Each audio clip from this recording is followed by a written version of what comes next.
Hello and welcome to the inaugural roster podcast, the unnamed roster basketball podcast.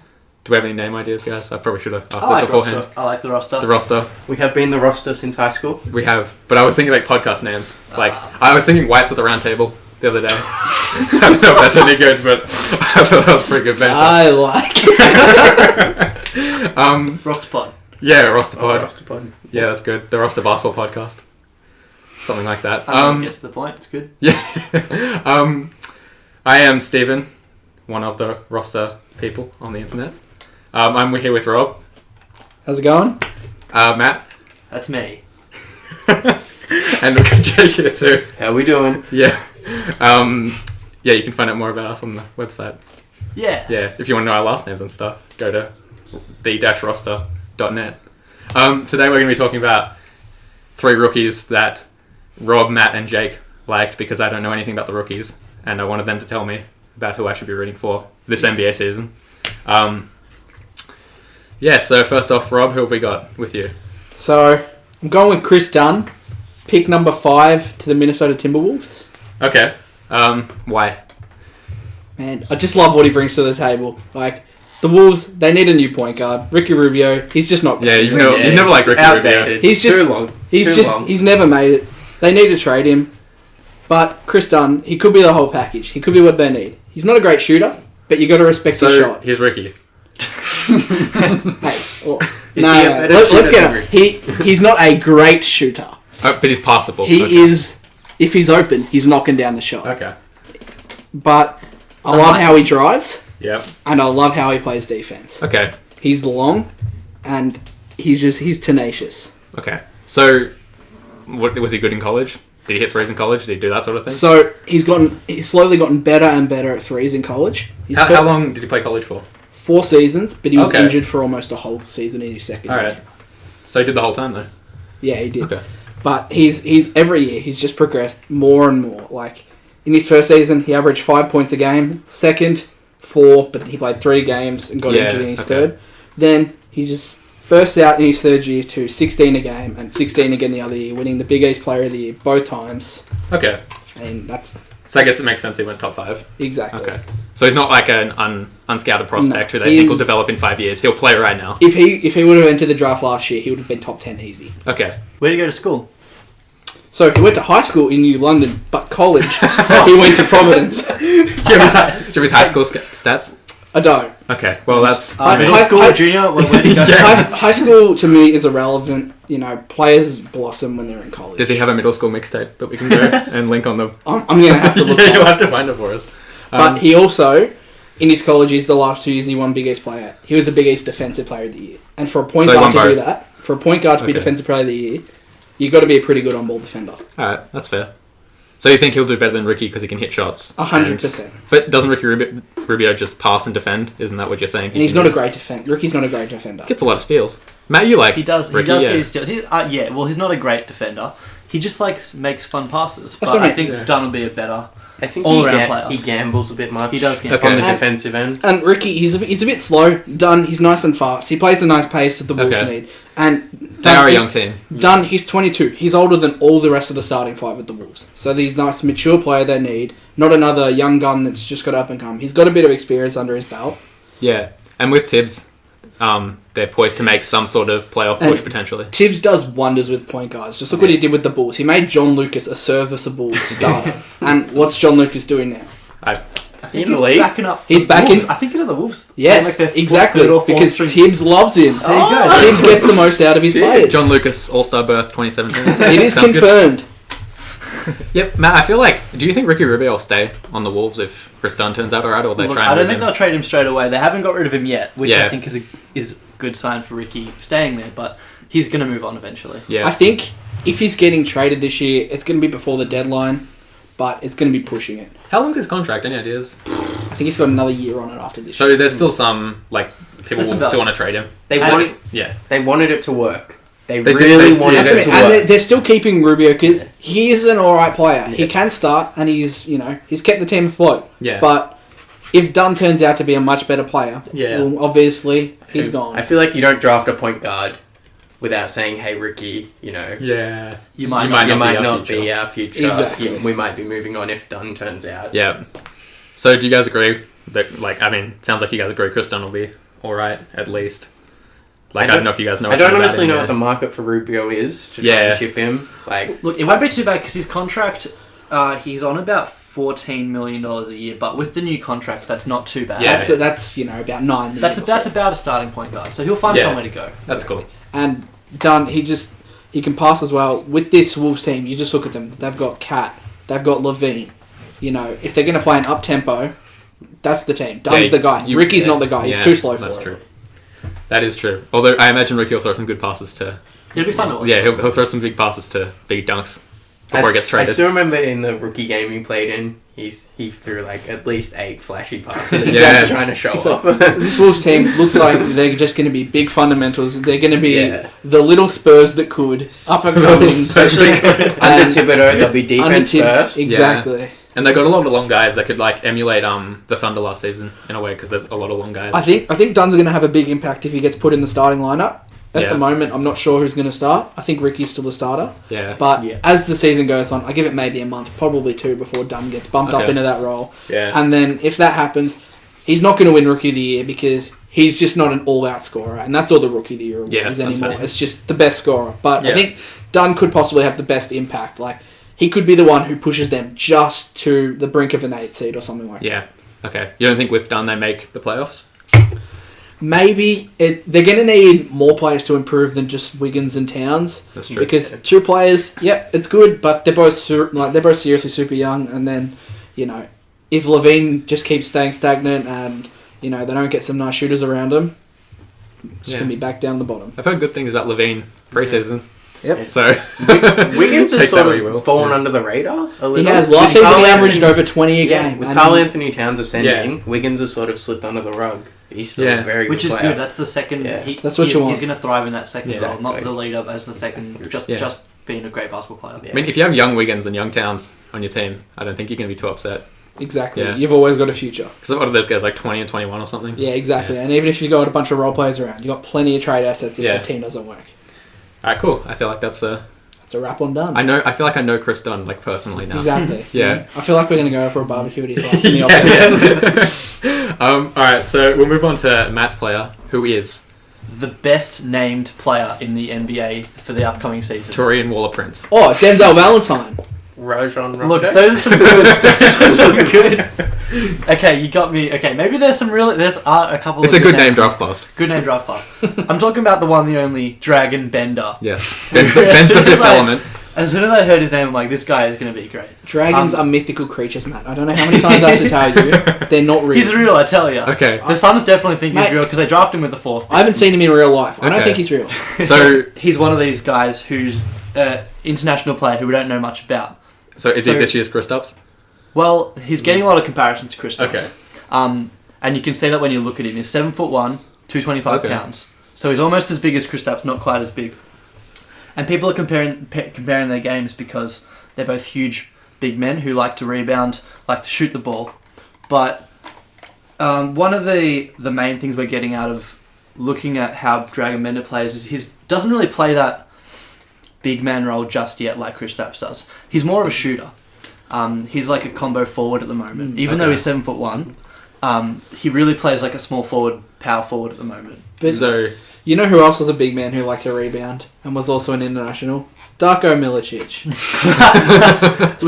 I like the comparisons to Porzingis, but I also like the comparisons to Darko. And that's the thing. When we get these international players taken real early, there's a lot of mystery about them, and sometimes they turn to Darko, and sometimes they turn to Dirk. So we're going to have to see what happens with Dragon here. A team like Phoenix, though, I like the draft pick. It's a gamble, and they need a gamble. Their team's sort of stuck in the middle ground, and drafting a project's not going to work because their players, they're not young, they're not old, they're sort of in middle ground, so they don't have 5 years to let them develop. But if he does pan out, it could be the best thing for Phoenix. Exactly. So he's rougher, as a player than Kristaps was when he came. He's a lot rougher around the edges, but his potential is definitely up there. Okay. Oh yeah, they took him just because he's got the skill set to be that the new type of NBA big man who every team wants. Yeah. Who's So he's the guy who's huge, who can shoot, Yeah. and probably the biggest part of his game is actually his passing. Oh yeah. Exactly. So the big comparison we're getting for Bender is Tony Kukoc, who I think Rob would probably know quite a bit about. Yeah. Classic bull. Who was the 6'11" small forward on the Bulls 96-98 championship teams. Exactly. Who was really that He was an X factor. all around pass the ball, make the offense Yeah. run. So Sort of a glue guy who can do a lot of different he can things. do everything. Yeah. And if Bender doesn't pan out for the Suns, a lot of teams will be willing to put in the time for that sort of a project. There are a lot of up-and-coming teams, so it's not like, he doesn't work out well with the team. He's still got very high trade value for a lot of teams. Yeah, especially when he can shoot and pass like he does. So is he like going to play this season, sort of thing, or is he going to I'd ride the say pine? so. Well, the Suns have quite a lot of big men. If you think they've got Alex Len, they've got Tyson Chandler. They also drafted Marquise Chris with the 8th pick, who's a power forward. I feel like it's going to depend on how they go record-wise. Like, if they're going to be pushing for a playoff spot, he might dip down in the roster for a little bit. But if shout out to us. but if they do end up, a little bit worse and not really in a playoff hunt, I feel like he'll get a lot more minutes, so they'll really want to develop him for next season. Yeah, and it'll depend on his strength, is conditioning as well. Exactly. I think Is he like a skinny? scrawny dude? That's one thing Porzingis had over him. Porzingis, he was skinny as well, but he was really strong. Yeah. I don't think he'll be as good as defender as Porzingis. No. He won't block shots Defensively, like Porzingis. he is quite athletic. He's quite quick. And Yeah. that's another part of his game that's good. He's really quick for a big man. Yeah. And he has got some athleticism, but he's not quite a rim protector just yet. Yeah. But with his size and with that athleticism, he might be able to protect the rim at some point. Can't teach size. Can't Exactly. teach size. One thing I feel bad for him, though, is how well Kristaps did last season. It's just put a lot more pressure on this guy. The expectations are higher because when Kristaps is Kristaps had no expectations coming into the season. Everyone booed him on draft day. But Bender, everyone's just like, okay, Do you guys remember that Kristaps kid? 2.0. Yeah, Who the was little crying? kid that started crying. Man. And now the kid, Apparently he likes Loves Kristaps now, him. like he met him or something. I would love Kristaps. Yeah, we all love Kristaps. So yeah, look, Dragon Bender might not be the greatest player this year. Yeah. But there's a reason the Suns took him with a 4th pick. Yeah. It's because he could turn into an all-star. Okay. So that's this what is they're a potential pick rather Let's than go. we want him right now. Dirk pick. 2.0. Dirk 2.0. Matt, thoughts? Potentially. Okay. He wouldn't be That's he would be a just gonna different kind of player. He'd be more of a ball mover. Yeah. But he can score a little bit. He's not quite a post scorer. He's more of a backdoor cut kind of guy. Okay. Shoot the ball, but he can face up. He's got some ability. Yeah. He's a quick player, and Phoenix are very fast. Yeah. They have true. Booker, Bledsoe, Brandon Knight. They're a very quick Exactly. team. All in fast. transition. I can see the Suns running a lineup with Bledsoe, Knight, Booker, and then having Bender along with Chandler. Yep. And you can swap having late in two that role as two well. really big guys and 3 small guys, and it Yeah. could mesh really well. Yep. Best Yeah. case scenario. I don't think they'll be much good this season though. The Suns. I don't know. They had a think bit of Booker- injury trouble last yeah, season, Booker will be good. and they were still, pushing around Yeah. the 30 mark. So, they just everything needs to fall into place. I should have picked Brandon Knight for my 6th man of the year. I love that guy. Oh, well. man. That's okay. Shout out to Norman Powell. Yeah, Devin Booker looks the goods. Yeah, he looks the pretty goods. good. does. Preseason's been watching Yeah. it. The Suns rebuild. I actually quite like it. Yeah, With it's weird that they rebuilt and then they were like, "Oh, we're good. Now we're rebuilding again." They're rebuilding and now it's again. like, "No, we're good again." No, but I love their picks. maybe, Bender. yeah. They took Marquise Chris, who's more of a traditional power forward, Okay. and they took Tyler Eulis as a backup point guard, who's Okay. one of those guys who's an amazing guard, but he's like 5'9", so he Yeah, dropped in exactly. the draft Does he second dunk? round. Oh, I'm not sure. I'd assume so. Yeah. I'd assume so. But he was If a very he's quality open player. enough. Yeah, we do love short guys who dunk. Shout out to K Felder. We almost got in. Let's We go, almost got Nate in the Roberts. podcast. K Felder's overrated. He'll be good. This was an alternate reality version of this podcast where K Felder is Matt's pick. I was going to pick him, Yeah, but I figured the world needs to know about Dragon Bender. about the dragon. Yeah. All right. So Jake, you are our last participant in the Tell Us Friend What Rookie is Going to Be Good podcast. I've gone with Jaylen Brown. Pick 3 to Boston. Okay. The Is this the because homer here. I have gone the homer pick. I am a pretty big Boston fan. He's 6'7", 200 pounds or 225. Okay. I think I'm going to compare him to Jeff Green. Okay. But I want you to But- hear me out. Okay. I've had Jeff Green on the Clippers, and it's sort of just like having a disappointment. If you've seen Jeff Green on a good night, that guy's Yeah. special. That guy's very special. Back in Boston, That dropped 40 on LeBron. Goes toe to toe with LeBron James. Exactly. I think the best of Jaylen Brown can be Jeff Green at his ceiling. I think Every night? every night. Okay. I think he can do it. I think because we've got Crowder, who is playing the 3, and this Boston team is looking to win now. Yeah. And I think Jaylen Brown's going to really try and push hard to make an impact on this rotation. He wants to win. So you think like he might be starting, or he'll be in the rotation in the playoffs sort of thing? I think he'll be in the rotation easily this season for our playoff push. From what I've seen, he's very athletic. I think he doesn't shoot the 3 ball very well. He only shot 30% in college. Okay. So he's really got to work to extend his range a bit more. But if he can do that, he'll definitely find time for us on the court. Does his form look good? His form's alright. Okay. There's room to improve, Exactly. but he's no MKG. Okay, cool. Yeah. But it's not like Kawhi's form where it's already pretty good and you just get tweaked by Exactly. Where you just get the little... the Spurs coaching staff until you shoot 45% on the season. You don't watch him for his 3-point shooting. He takes to the rim. He's very athletic. Does he dunk the ball? He does dunk the ball. dunk I the do ball. like watching can him confirm dunk. that he can dunk the His ball. first preseason game, he tried to dunk on Joel Embiid, and I was very excited. Shout out to Joel Embiid. Shout out to the most overrated player in NBA history. We'll get to Joel at some point. Yeah, A little added later. bonus, this guy has the best hair in the draft class. Yeah. The Celtics have some great hair. The Yeah. high I know, flat dude. top. The high flat top is something to look out. Shout Better out than to trumpets? Schumpert. Yeah. Better than Schumpert? Schumpert. See, Yeah. I don't know that I like the Celtics picking up Jalen. Like, he's good and all, but I feel like that means Jay Crowder's really being underrated. Yeah. He is a very good player. I feel like I have vague memories of people being shocked that he was taken 3rd. Like, people didn't think he was going to rise that high. He was the first sort of little shake-up, not major, because he was always going to be up around there, but I really felt like they could have picked a better player for what their team needed. But I'm not taking anything away. I still think he's going to be a fantastic player. I just think he's going to be a little underutilized there. He's not going to get the complete minutes he needs to develop. Yeah. But only time will tell. Maybe he'll, really impress the coaches and get bumped into that starting lineup. And it'll be Crowder that has to look for a new home. Yeah. So, Jake, do you think like he'll be an all-star, or do you think he'll be I a think solid one day rotation? he could possibly be a perennial all-star. Yeah. I really like... I think it all comes down to his shooting. If he can get his shooting under wraps, then he can definitely make impact in the league. Yes. See, in college, he was a little careless with the ball. He had a bit over 3 turnovers a game, which is not shocking, but for a 3, it shouldn't be that high. But that's what I mean. I don't think he's going to be handling the ball that much this season at the 3 for the Celtics with 100 million guards. Yeah. So I feel like that's not going to be a major issue, but it's a thing he could look to improve on just for his swing passes. I think also playing with Boston, I feel like we're going to have a good record. And rookies playing with winning teams, I've always found is a good on them. Because, you come into that league, you get that winning culture under you. You feel like... You learn good habits. Yeah, exactly. You learn good habits. Like, you look at someone like DeMarcus Cousins, never really been on a winning team, but has all the talent in the world. Like, you just wonder what would have happened if someone like him goes to a better franchise. Yeah. Exactly Like San Antonio, obviously. If they take Cousins, they take anyone. what is he now? They take anyone and there's your MVP. But I mean, if you look at someone like Karl Anthony Towns as well, he's also on a losing team, but he's managed to keep it together, keep his head in He's the game. almost changed the culture in Minnesota. Exactly. Yeah. And now but with Minnesota as well, they've got Wiggins there. Yeah. They've got young guys who want to win and want to win I shouldn't compare a bad team to like a dysfunctional mess like the Kings. Yeah. See, I feel like Garnett would have had a big influence on Towns as well. Yeah, that's true. So it's sort of, not fair on, Jalen to sort of compare that sort of thing.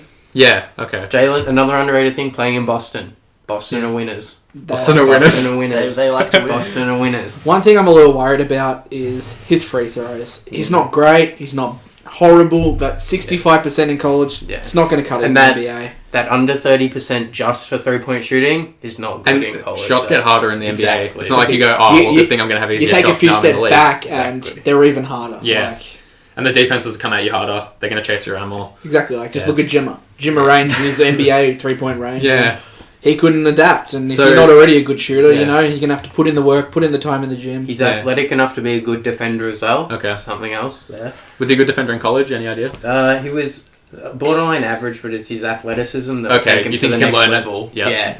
Like, So I guess... So he got about a steal and half a block a game, something like that. So that's alright. He doesn't wow you with his stats, but nitty-gritty guy. Yeah. So I guess my last question for you would be, do you think there's going to be a minutes crunch with him trying to get past A-Brad, Jay Crowder, Isaiah Thomas, Marcus Smart, tons of guys who are really good on defense already? So I think we're in win now mode, which might push a rookie down to less minutes.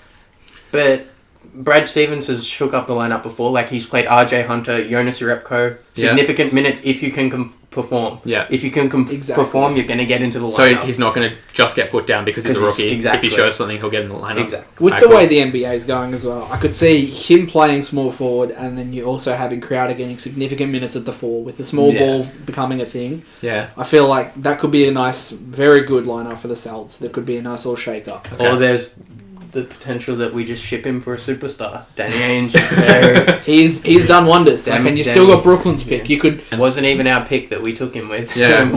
you Keep on losing, Brooklyn. Exactly. Give him a good year. Trade Boston's pick. Trade Brooklyn's pick as well. Yeah. And bang, you've got yourself an absolute superstar. Get Westbrook there. Yeah. All right. Before we finish up, I wanted to ask each of you guys best and worst case scenario for your players. So Rob, best case for Chris Dunn. Best case, he's a borderline all-star. He's never going to be the franchise player, but I feel like he's a really good third option for a team. He's going to be good with the handles, and he's the kind of guy you trust to lead your team up the court. But worst case, I don't see him really dropping out of the NBA, but I could see him sort of slipping to a third string if he doesn't make impressions and he doesn't improve his shot. Okay. Because if you don't improve his shot within 5 years, no team's going to want you. It looks like he won't have the work ethic. The Ricky Just Rubio rule. look at Rondo. Everyone's like, he's great. He's going to improve that jump shot. He hasn't improved that jump shot, and now he's just getting slack from everyone in the media. But Rondo was an all-star for many years, and he has won a title, so... Rondo needs motivation. Yeah. He's gone from playing on those Boston teams where we were, getting up there, conference finals, to second round, to padding his stats with DeMarcus. Exactly. He did play with the Kings, and I think anyone playing with the Kings, What are the Kings even doing? Are the Kings an NBA team? They're screwing Chicago out of getting a first round pick. Is what they're doing. I just think they need to trade DeMarcus. Yeah. Blow it up. Trade him to the Bulls. Trade him. Trade everyone to the Bulls. What are you doing with him? You're wasting his career. Yeah. You are wasting his career. I agree. Alright. I think they get. He's almost in his prime, and not getting anything. He's out of extended his range on his shot every year. He can definitely hit the 3-ball now. He's top 5 centers in the league. Top 2, top 1. Yeah. One last thing I want to just get off you guys. Who do you reckon is going to be Rookie of the Year this year? From what you...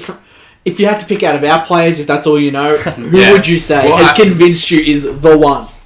Well, of you guys, I think Chris Dunn will probably be the best player this season. But I think Embiid will win if he stays healthy. I hate that as a shield against criticism because if everyone gets injured, they're not Isaiah Thomas is going to win MVP. Of course he will. Yeah. If the top 15 players in the league get injured, he might be a sneaky chance. Yeah. No, but I think Embiid will win because he's got the 2 years of NBA experience behind him. Even if he's not in the game, he's got the trainers. He's been working with the coaches. He's been getting mentored. And it's to me that's the Blake Griffin rule where you just have a little leg up on all the other guys coming in because you just spent more time in the NBA. See, I like Embiid, but I've got to disagree. I don't think there's enough minutes for him to just wow everyone and get the whole, media effect that obviously happens. I feel like Buddy Hield is going to be the guy. He's got to be Rookie of the Year. He's going to put up near 20 points a game.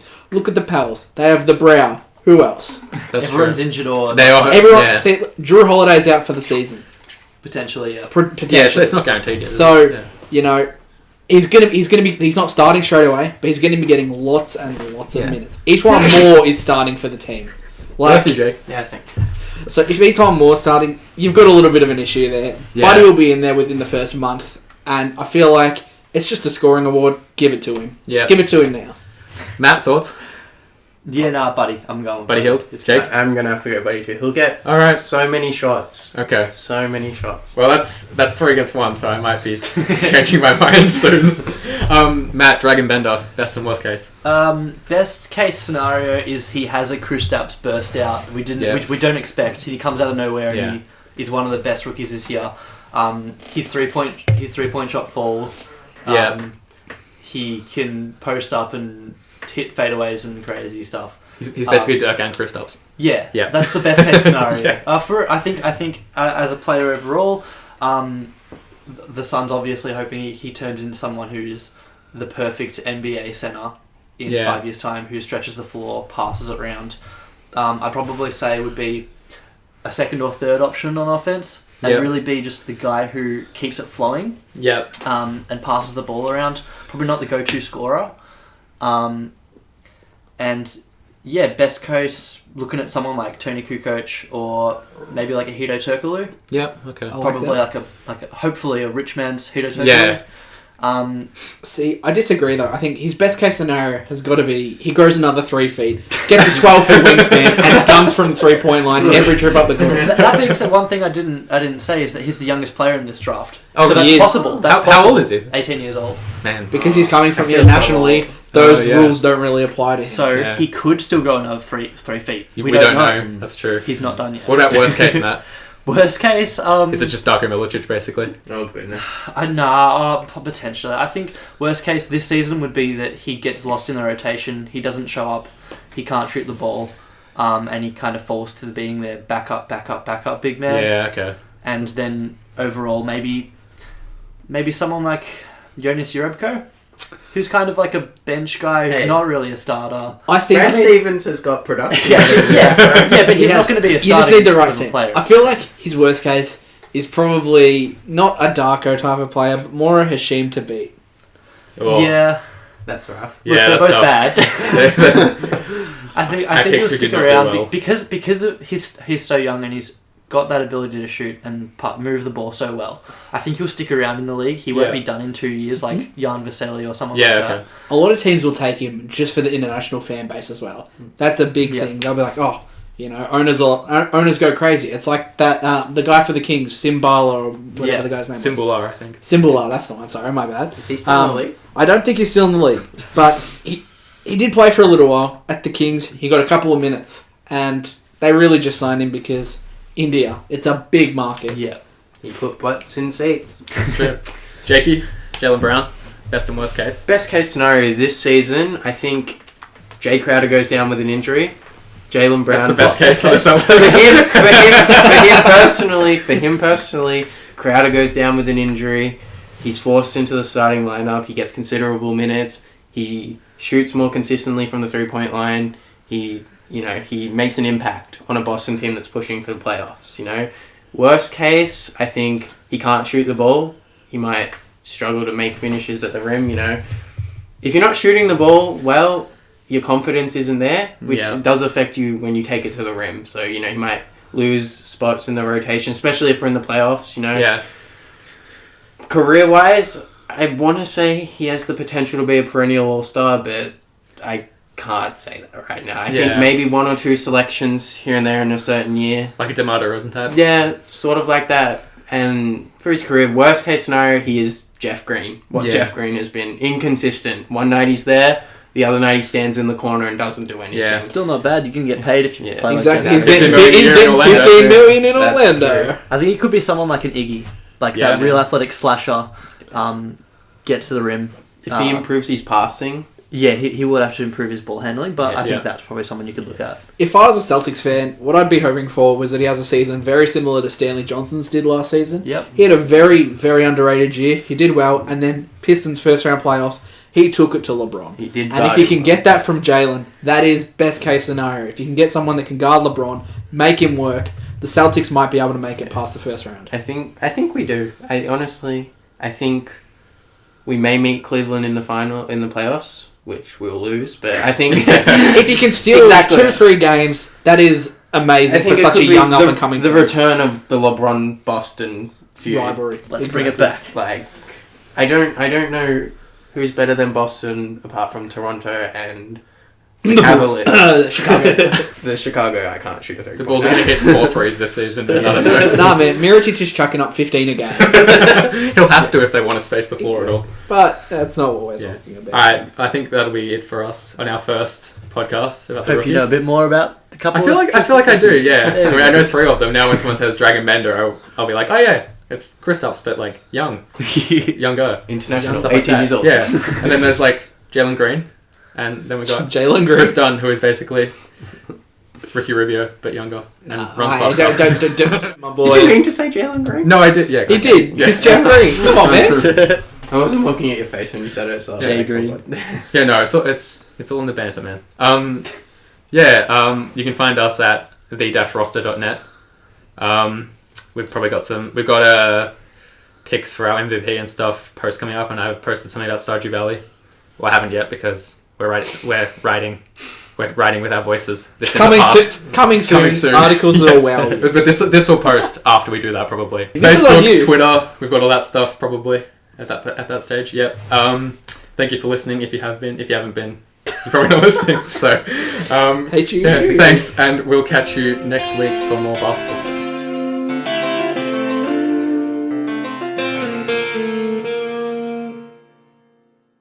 What school do you go to? That is a good question.